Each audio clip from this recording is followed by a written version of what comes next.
ধূমপান ও মদ্যপান স্বাস্থ্যের পক্ষে ক্ষতিকারক। Smoking and drinking is injurious to health. সময় আবার কি আসলো?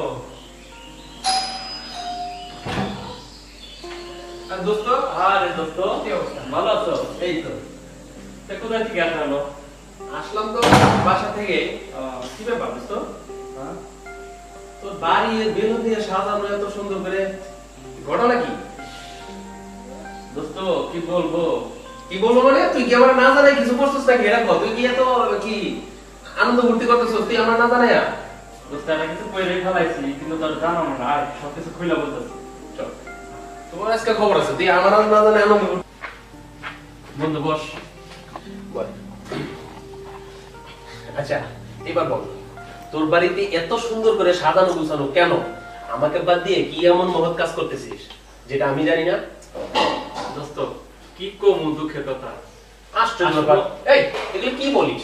বাড়ি সাজাইছিস, আনন্দ ভর্তি করছিস, এর ভিতরে আবার দুঃখের কথা আসবে কেন? দুঃখরও এই জায়গায় যে আমি একটা কাজ করে বসছি, তোকে আমি বলতে পারি নাই, এই হলো আমার দুঃখ। এই তো, তার মানে বন্ধুত্ব বাদ দিয়ে একা একা কিছু মজ করতে চাস, এই জন্যই তো। সেটাই তো বলতাছি যে বলতে পারি নাই। আমার কাছে খুব লজ্জিত মনে হচ্ছে নিজের কাছে। দেখা সাক্ষাৎ হওয়ার পরে দুঃখ লাগতেছে যে আমি কি কাজটা করলাম। আমার ছোটকালের ফ্রেন্ডরা আমি আমার এই সুসংবাদের সময় আমি বলতে পারলাম না। কি আশ্চর্য, তুই এত সুন্দর ভাবে ইমোশনাল ভাবে কথাটা বলতেছিস, তার মানে কিছু একটা করে ফেলেছিস মনে হচ্ছে। এই কি করছিস? তুই আমার ছোটবেলার বন্ধু, সবকিছু আমার কাছে শেয়ার করতি, এখন কি এমন লুকাচ্ছিস তুই আমার কাছ থেকে? লুকাইতেছি না দোস্ত, বলতে একটু দ্বিধাবিত লাগতেছে। আমি তো বন্ধু, তুই সবকিছু আমাকে শেয়ার কর, শেয়ার কর, ভালো লাগবে। বন্ধু কিছু মনে করিস না, একটা কথা, তোকে না জানে আমি বিয়ে শাদী করে ফেলেছি। কি? এটা কেমন কথা বলি? তুই বিয়ে করছিস? জি। তুই লাইফে এত বড় একটা সিদ্ধান্ত নিলি, অথচ আমাকে জানার প্রয়োজন মনে করলি না? এর জন্য তো বলতে একটু সমস্যা মনে হচ্ছে।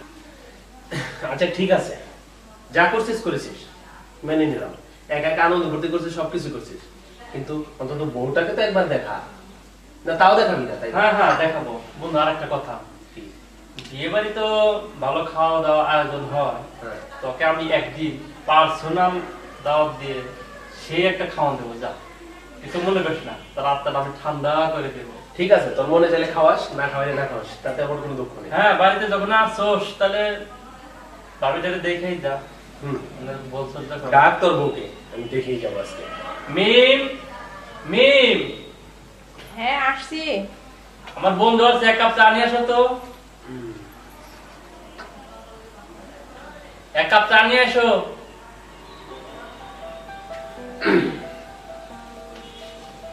তোর বউ আসবে।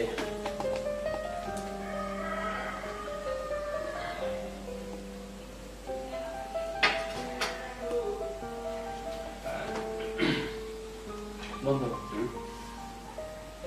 আমার ওয়াইফ। তোরা কি আমি ঘুমটা খুলে দেখবো না তুই ঘুমটা খুলে দেখাবি? দেখাবো তো অবশ্যই, মানে আসলো বসলো একটু আগে উপরটা দেখে নি। আসসালামু আলাইকুম ভাবি। ভালো আছেন? বন্ধু চাটা খা আর একটু দেখ। না ভাবি, একে তো আমার ছোটবেলার বন্ধু, ও আর আমি দুজন দুজনকে খুব ভালোবাসি। একে অন্যকে ছাড়া এক মুঠো ভাতও খাই না, সবসময় সবকিছু শেয়ার করি। কিন্তু অনেক কষ্ট পাইছিলাম, আমার বন্ধু আমাকে না জানিয়ে বিয়ে করছে, কিন্তু তবু মেনে নিলাম, বন্ধু তো।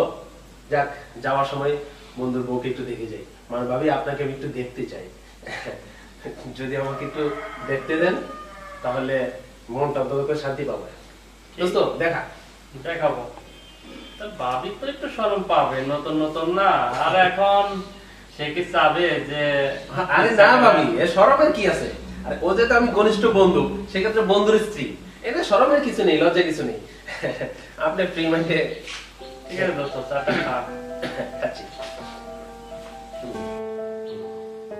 কি গো বন্ধুর একটু মুখটা দেখাও না, একটু কাপড়টা সরাও, ঘুমটা একটু দেখি, খুলেন না ভাবি।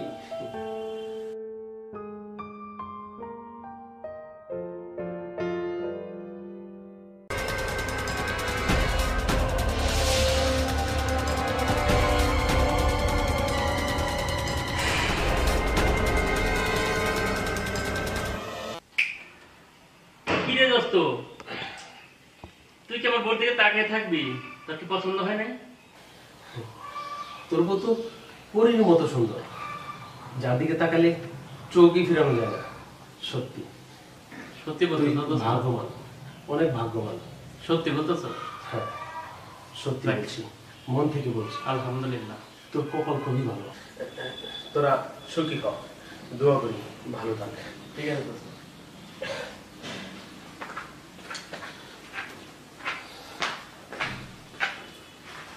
আমার ছোটবেলার বন্ধু তো অনেক দুষ্ট, তো মনে একটু দুঃখ পাইছে যে বিয়ে শাদী করলাম, অনুষ্ঠান করলাম, কিন্তু দাওয়াত দিতে পারিনি।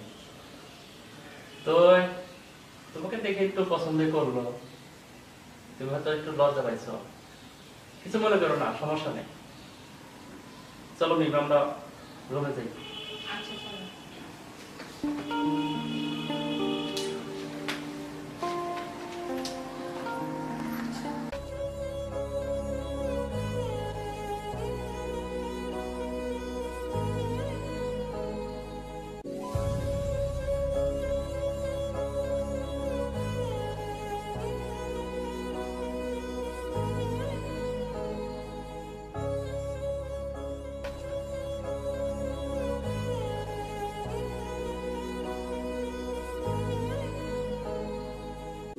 এই সেই জায়গা,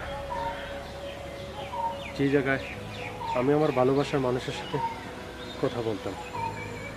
এটাই সেই স্মৃতি। আজ সে আমার কাছে নেই, সে আমার বন্ধুর স্ত্রী।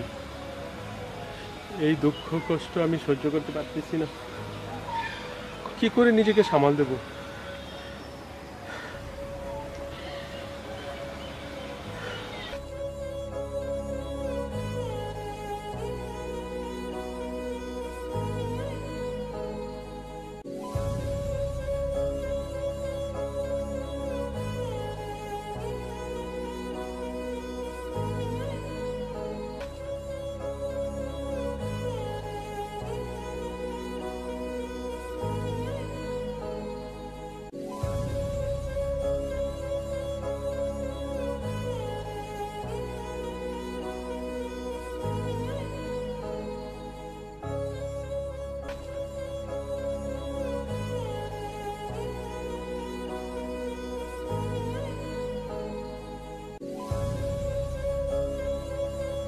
তুমি তুমি এখানে কি ব্যাপার? আসলে আমি তো জানি তুমি এখানে ছাড়া কোথায় নেই, তাই আমি সারা জায়গা খুঁজে এখানে আসছি। তোমাকে আমি জানি এখানেই পাবো। না না, তোমার এখানে আসাটা ঠিক হয় নাই। তুমি এখন আরেকজনের স্ত্রী, আমার বন্ধুর স্ত্রী। তাছাড়া আমি তো বেশ ভালোই আছি, আমি ভালো আছি। আমার কষ্ট নিয়ে আমাকে থাকতে দাও। তুমি তুমি চলে যাও, চলে যাও, আমাকে এখানে একা থাকতে দাও। আমার কষ্ট নিয়ে আমাকে একা থাকতে দাও। প্লিজ আমার কথাটা একটু শোনো। আমি তোমার কোনো কথা শুনতে চাই না, তুমি এখান থেকে চলে যাও, চলে যাও। প্লিজ শোনো একবার, আমার কথাগুলো তো শুনবা তুমি। তোমাকে কতবার বললাম আমি তোমার কোনো কথা শুনতে চাই না, তুমি এখান থেকে চলে যাও। আমি এখানে পুরনো স্মৃতি নিয়ে, আমার বুকের মাঝে কষ্ট নিয়ে আমি একাই থাকতে চাই। আমি কষ্ট পেতে আর চাই না, তুমি চলে যাও এখান থেকে, চলে যাও এখান থেকে, চলে আমার দিকে যাও। তুমি তাকাও, আমার কথাটা শোনো। আমি কোনো কথা শুনতে চাই না, তুমি চলে যাও। দেখো চলে এখানে যাও। আমার কোনো কিছু করার ছিল না, আমি যা করছি বাধ্য হয়ে করছি। হ্যাঁ, বাধ্য হয়ে করেছো? হ্যাঁ করেছো, তুমি বিয়ে করেছো, আমাকে একটিবার জানাতে তো পারতে। আমি তো তোমাকে মনে প্রাণে ভালোবাসতাম।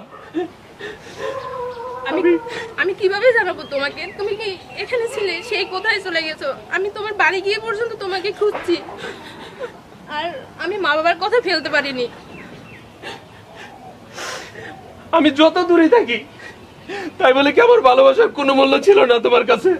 তুমি আমার শেষবারের মতো একটি বার আমাকে অন্তত তোমাকে জানাতে পারতে, তুমি জানানোর প্রয়োজন মনে করলে না। বেশ, দেখো ভালো করেছো, ঠিক করেছো।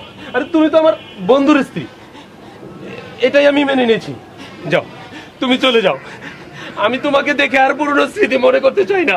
চলে যাও তুমি আমার চোখের সামনে থেকে। দেখো তুমি আমাকে ভুল বুঝো না। আমি কিচ্ছু শুনতে চাই না, তুমি চলে যাও, চলে যাও। প্লিজ আমার কথাই শুনবা না।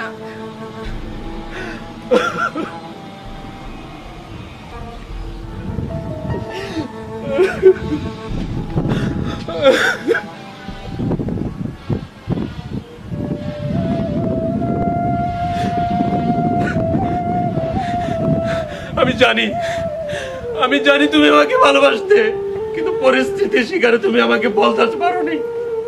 আমাকে বলার মতো সুযোগ তোমার হয়নি, কিন্তু আমি জানতে পারলে আমিও তো তোমাকে বলতাম, কিন্তু পারিনি। এখন তুমি আমার বন্ধুর স্ত্রী, আমি কি করে আমার বন্ধুর মনে কষ্ট দিই? না না, আমি সেটা পারবো না। সব কষ্ট আমার বুকের মাঝে চাপা দিয়া আমি এখানে সমাপ্তি দিলাম। আমি কি করে সহ্য করবো?